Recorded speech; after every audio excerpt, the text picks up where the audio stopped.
Okay, this is my first YouTube clip. I'm putting a reversing camera in my R56.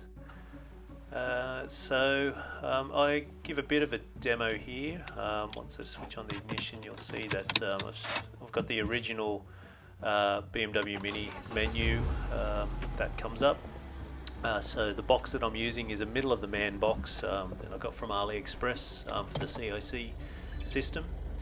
I've put the gear in reverse, so it automatically detects that, shows the camera, and you can see that as I turn the wheel, it also turns the green lines to show where the car's going to reverse, which is pretty cool. That's the original graphic with the reversing sensors, so it had stock sensors. This is just a quick demo showing I've got Waze on here and I've got Apple CarPlay plugged in, or this box is for Apple CarPlay.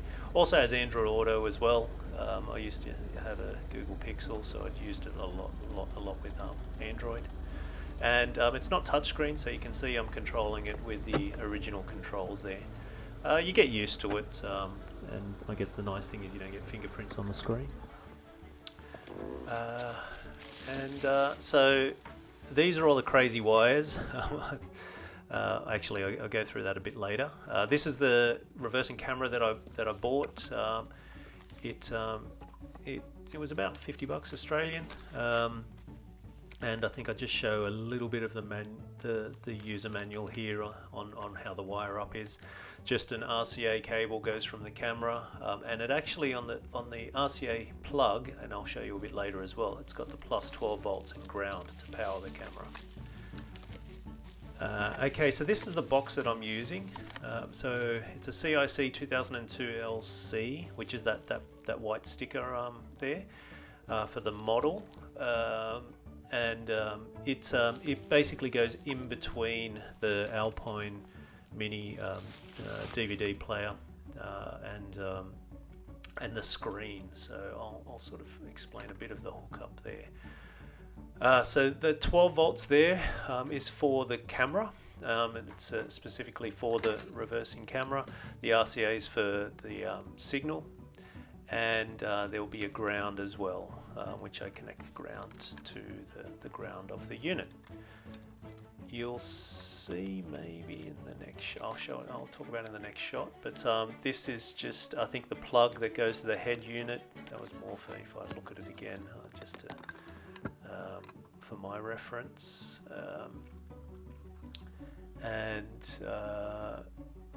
Let's see what else. So yeah, so you'll see down the bottom left there's another RCA plug, a yellow one. I'm just showing the 12 volts and the ground again, where it's connected to the reverse camera 12 volts.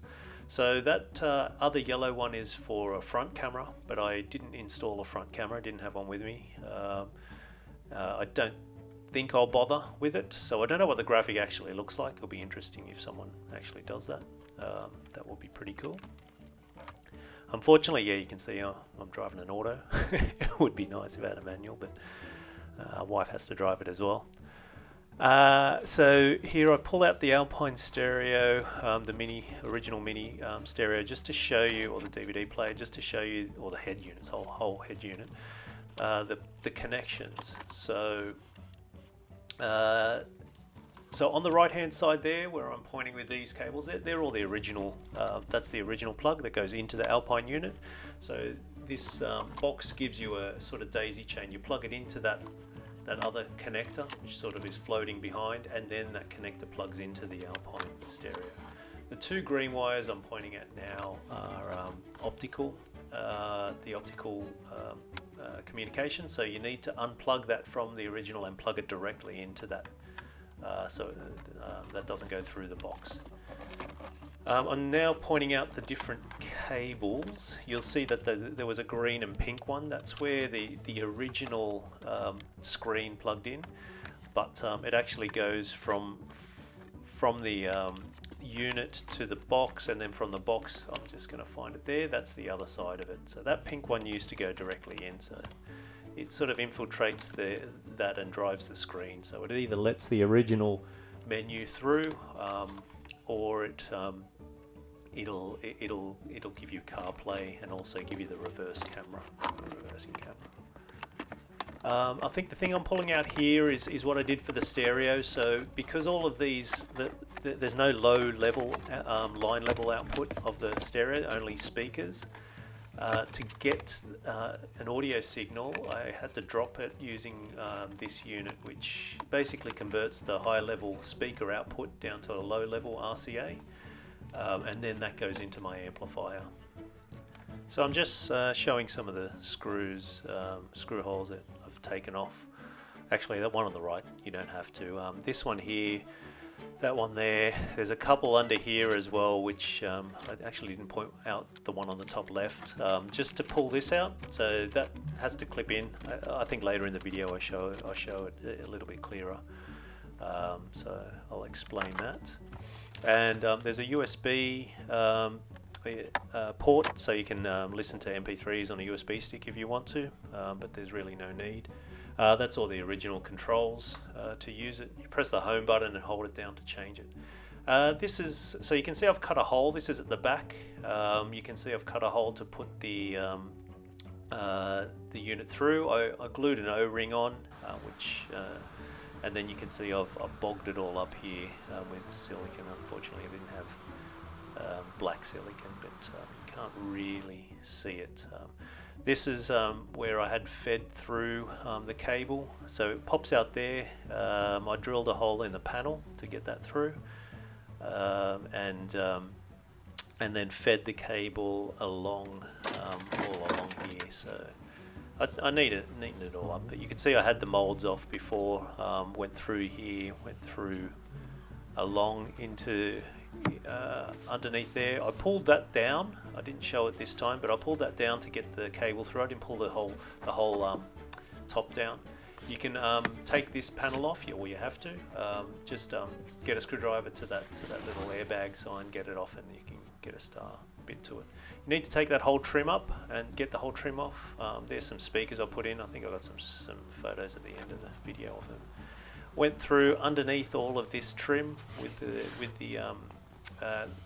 wires, and all the way across there to get the camera feed all the way through to the box there.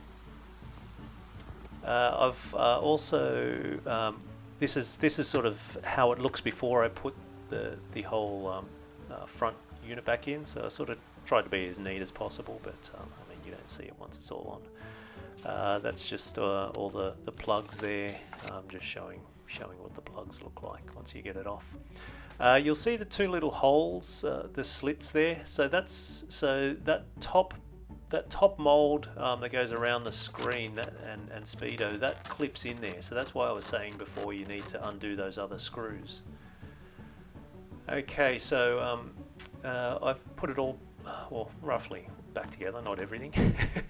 That's my amplifier as well, by the way. So I show how to configure the camera. So I go down to setup, and there's an option for reverse. Click on that, and there's a reverse camera setting. So we've got, it shows aftermarket, got an aftermarket camera. The reverse line means it's whether you want to have the actual, there's a electrical indicator for the reverse line, which I didn't use because the unit automatically knows if I'm in reverse. This is a few other aspects as well, just if people wanted to see.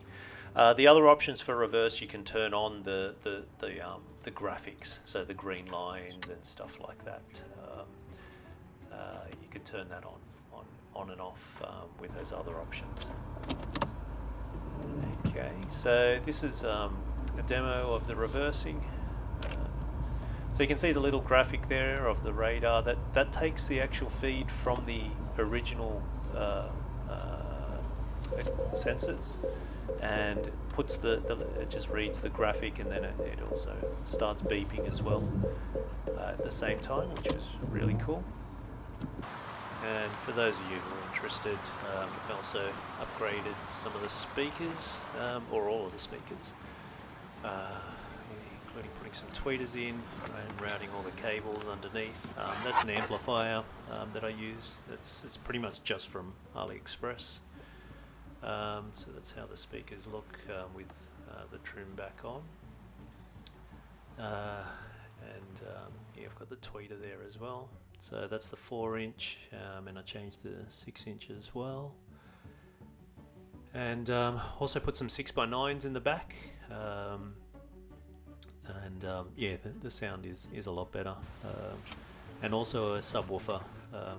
It doesn't take up too much boot space. A nice downfiring sub, so I can chuck anything on top of it. And it pretty much makes the boot flat. There's also an 8-band EQ on that head unit, or not the head unit, on the middle of the man box as well. I made a mount for my MagSafe charger as well, and fed that through. So that's pretty much all of the stuff that I've done to the car, and pretty happy with it. Happy with the sound now as well. So a few minor upgrades, but a lot of taking the trim apart, mucking around with that. Hope you enjoyed the video though.